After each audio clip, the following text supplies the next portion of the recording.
Universe நேயர்களுக்கு எனது அன்பான வணக்கத்தை தெரிவித்துக் கொள்கிறேன் தோழர்களே.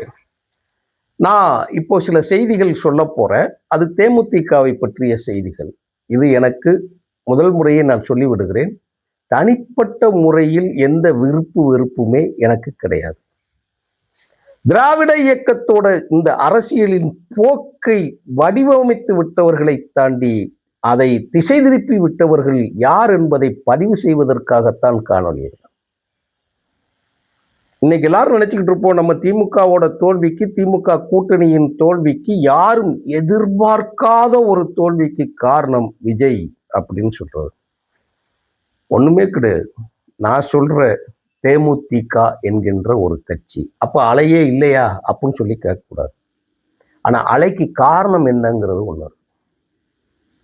சுனாமி திடீரென்று கடல் கொந்தளித்து வந்ததை போல் இந்தியாவில் யாருமே பார்க்காத 2000 ஆண்டுகள் பார்க்காத தமிழ்நாடு, இலங்கை, அதுவும் ஈழத்தமிழர்கள் இருக்கக்கூடிய சுனாமி என்கின்ற வார்த்தையே தெரியாது.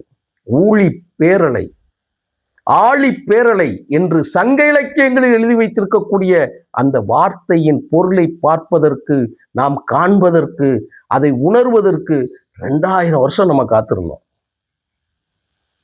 அதுதான் எதுவா வந்துச்சு? கடல் நீர் பூமிக்குள்ள பொருந்து கடல் சூழ் உலகு அப்படிங்கிறத ஒரு நிலைமையும் கொண்டு வந்து நிலத்தை அழித்து காட்சியை நம்ம பார்த்தோம் இல்லையா? அப்போ கடல் என்ன திடீர்னு கொந்தளிச்சிருச்சா? சுனாமி என்ன திடீர்னு வந்துருச்சா? எங்கேயோ நடக்கக்கூடிய சுமத்ரா தீவில் நடந்த அந்த நிலநடுக்கம் தான் எத்தனை லட்சம் பேரை கொன்று குவித்தது என்று கண்ணால் பார்த்தவன், நேரில் பார்த்தவன். அந்த கம்பி இவ்வளவு பெரிய கம்பிங்க, அந்த கம்பி அப்படியே அப்படி முறுக்கி கிடந்ததெல்லாம் பனக்குட்டிங்கிற ஊர்ல நேர்ல பார்த்தேன் அந்த இதுல. அப்ப யார் காரணம்?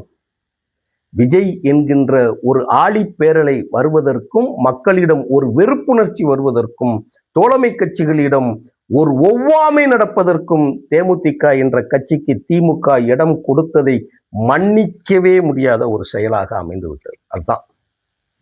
அதுவும் பார்த்தீங்கன்னா எல்லாமே சீக்ரெட். அது வந்து சீக்ரெட் இல்லை. அந்த கையில், என் கையில் வந்து இந்த இருக்குங்க பேப்பர் இருக்கு, எல்லா பேப்பரும் இந்த இருக்கு.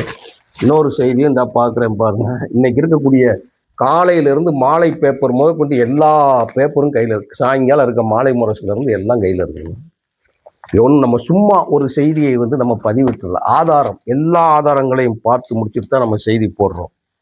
அப்போ அதுக்கு காரணம் யாராக அமைந்து விட்டது என்று சொன்னால், தேமுதிகவை நீங்கள் இழுத்து கொண்டு வந்து கூட்டணிக்குள் சேர்த்த விதமும், அதற்கு பிறகு தேமுதிகவின் பொதுச் செயலாளராக பிரேமலதா பேசிய விதமும் அது ரொம்ப முக்கியமானது.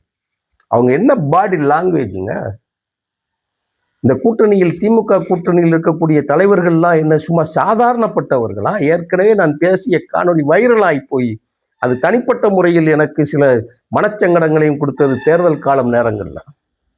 அது செய்திருக்கக்கூடாதோ என்கின்ற ஒரு நிலைமை கூட. ஆனால் நான் பேசியது தவறில்லை என்று 1000 முறை நான் சொல்லுவேன். என் மனச்சாட்சியின் அடிப்படையில் நான் பேசினேன். தமிழர்களுக்காக பேசினேன், திராவிட இயக்கத்திற்காக உண்மையை தான் சொன்னேன். அதுல எந்த மாற்று கருத்து இல்லை. இன்னைக்கு யார் அதோட விளைவை அறிவிக்கிறார்கள்? கடந்த ஆட்சியில், திராவிட முன்னேற்ற கழகத்தின் ஆட்சியில், நான் திமுக காரன் கிடையாது, திராவிட முன்னேற்ற கழகத்தின் ஆட்சியில் அது பயனை அனுபவிக்காத தனிநபர்களோ, தனிப்பட்ட பெண்களோ, ஒரு குடும்பமோ கிடையாது என்று உறுதியிட்டு சொல்ல முடியும், அறுதியிட்டு சொல்ல முடியும். அதற்கு உத்தரவாதம் இங்க நடந்திருக்கா? 1989 நேரங்களில் நான் சவால் விட்ட காலங்கள் உண்டு. 93 காலங்களில் கூட நான் பேசியது உண்டு, அதை பின்வாங்கியது உண்டு. ஏன்னு தெரியுமா? ஜெயலலிதாலாம் முதலமைச்சர் ஆவாளான்னு நினைச்சுக்கிட்டு இருந்தேன். ஜெயலலிதா எப்படியா அவன்னு சொல்றேன்னு நினைக்காதீங்க. அப்பா அப்படி பேசணும், அப்படிலாம் அப்படின்னு நினைச்சேன். ஜெயலலிதாவே முதலமைச்சராக பார்க்கக்கூடிய காட்சி 1991 பார்த்தோம். இப்ப விஜயும் ஆயிட்டார். காரணம் என்னங்கிறது நம்ம பார்க்கிறோம், வைக்கிறோம். ஆனால் அப்படிப்பட்ட அடிபட்டு மிதிபட்டு வந்த ஆட்சியின் மூலமாக கொண்டு வந்து எல்லா குடும்பங்களுக்கும் எல்லா திட்டங்களும் நிறைவேற்றப்பட்ட பிறகு அந்த ஆட்சியோட நீட்சி தொடராமல் அது அப்படியே அம்போவென்று போடப்பட்டு பின்வாங்க இருக்கக்கூடிய நிகழ்ச்சி இருக்கு இல்லையா? அதுதான் பரிதாபத்துக்குரியது. இது நமக்கு கிடைக்குமா, நடக்குமா? கடந்த அரசாங்கத்தில் இருக்கக்கூடிய திட்டம் அடுத்த அரசாங்கத்தில் இருக்காது. போன நலத்திட்டங்கள் இப்போ கிடைக்குமா? கிடைக்காது. இல்லைன்னா நீ என்ன செய்வ? இப்ப இலவச பயண திட்டம், பெண்களுக்கான திட்டம் ரத்து பண்ணியாச்சு. யாரா வந்து ரோட்ல வந்து நிப்பா? நாங்க தான் ரோட்ல வந்து நிக்கணும். நாங்க தான் போராடணும். எவனோ முதலமைச்சரா வருவான், எவனோ பேசுவான், எவனோ கார்கள்ல போவான், எவனோ போலீஸ் பாதுகாப்போட போவான். அன்றும் இன்றும் நாளையும் ரோட்டில் மக்களுக்காக நிற்கக்கூடிய இந்த கத்திக்கிட்டு இருக்கோமே, நாங்க தான் நிக்கணும். அதுலதான் சொல்றோம். இவர்கள் எந்த களத்திற்கு வந்தார்கள் என்று சொல்லி புறவாசல் வழியாக கூட்டணி கட்சிகளை எல்லாம் ஏமாற்றி விட்டு, கூட்டணி கட்சி தலைவர்களை எல்லாம் நாயை போல் அலைய விட்டு, அவமரியாதைப்படுத்தப்பட்டு, பேச்சுவார்த்தைக்கு தேர்தல் பங்கீட்டு குழுவிற்கு போறவர்களை நக்கல், கேலி, பகடியம், ஏளனம், அதெல்லாம் ரொம்ப வெறுப்புல பேசுறேன்னு நினைக்காதீங்க. ஆதங்கத்துல தான் சொல்றேன். எல்லாருக்கும் கண்ணு உண்டு, இந்த பூமிக்கும் உண்டு. எல்லா உயிர்களுக்கும் உயிர் உண்டு, பூமிக்கும் உயிர் உண்டு என்று ஆழமாக நம்புபவன் நான். ஆகையினால் தான் எனக்கு கடவுள் நம்பிக்கை அற்றவனாக என்னால் முழுமையாக வாழ முடிகிறது. எனக்கு கடவுள் நம்பிக்கை வர்றது கிடையாது. எப்படிங்க அரசியல் தலைக்கும்? என்ன வெற்றின்னு சொல்லி நீங்க கூட்டு வந்தீங்க உட்கார வச்சீங்க? நான் ஆரம்பத்தில் சொன்னேனே, சுனாமி என்கின்ற ஒரு ஆழிப்பேரலை, கடல் பேரலை வந்து மக்களை கொல்லுவதற்கு காரணமாக இருந்தது ஒரு அதிர்வு. அந்த அதிர்வு தான் பிரேமலதா என்கின்ற ஒரு தனிப்பட்ட பெண். அதை தாண்டி தேமுதிக என்கின்ற ஒரு தனிப்பட்ட கட்சி, மக்கள் விரோத கட்சி. அது அந்த மக்கள் விரோத கட்சியை கொண்டு வந்து கொள்கை பேசியவர்களை, கோஷம் போட்டவர்களை, கொடி பிடித்தவர்களை, ஊர்வலம் போனவர்களை, மறியல் செய்தவர்களை, ஆர்ப்பாட்டம் செய்தவர்களை அத்தனை பேர்த்தையும் கேள்வி குத்தாக்கிட்டீங்களே. அதோட விளைவு இன்னைக்கு நாங்க அடிக்கல, திமுக அனுபவிக்கவில்லை, மக்களாகிய நாங்கள் அனுபவிக்க போறோம். பிற கட்சிகளில் மக்களுக்காக போராடக்கூடியவர்கள் நாங்க அனுபவிக்க போறோம். போன தேர்தலில் வந்து கடைசி வரைக்கும் யாரு கூட கூட்டணியில் இருந்து தேமுதிக அரசியல் கூட்டணியை பற்றி பேச விரும்பவில்லை. எந்த கட்சிக்கும் விசுவாசம் இல்லாத ஒரு கட்சி, தன் கட்சி அப்படின்ற நோக்கத்தை எல்லாம் விட்டு தனக்கான குடும்ப சொத்தாக பாவிக்கக்கூடிய ஒரு கட்சியாக அது பரவுவதைத்தான் பத்திரிகையாளர்கள் முதற்கொண்டு, சிந்தனையாளர்கள் முதற்கொண்டு, தமிழ்நாட்டின் நலம் விரும்புபவர்கள் முதற்கொண்டு எச்சரிக்கை செஞ்சுக்கிட்டே இருந்தாங்க. திமுக செஞ்ச இது வந்து த கிரேட் மிஸ்டேக் அப்படின்னு சொல்லி சொன்னாங்க. அதுவும் போக அந்த பையனை, சின்ன பையனை கொண்டு வந்து விருதுநகர் தொகுதியில் நிப்பாட்டிட்டாங்க. பார்லிமெண்ட்ல நிப்பாட்டி அந்த பையன் தோற்றான். அது சமூக சார்ந்த ஓட்டுக்கள் எல்லாமே விழுந்தது.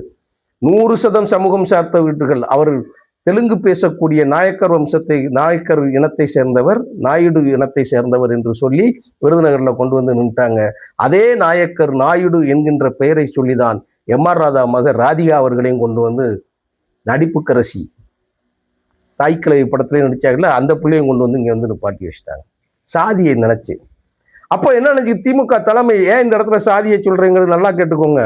அப்ப என்ன நினைச்சிருச்சு, அவ்வளவு வெற்றிக்கு பக்கத்தில் வந்துகிட்டாங்க. ஒரு பச்சை பைய என் புள்ள ஜெயிக்க கூடாதுன்னு சொல்லி எல்லாரும் சேர்ந்து தோக்கடிச்சிங்களேன்னு சொல்லி பிரேமலதா கண்டிச்சாங்க.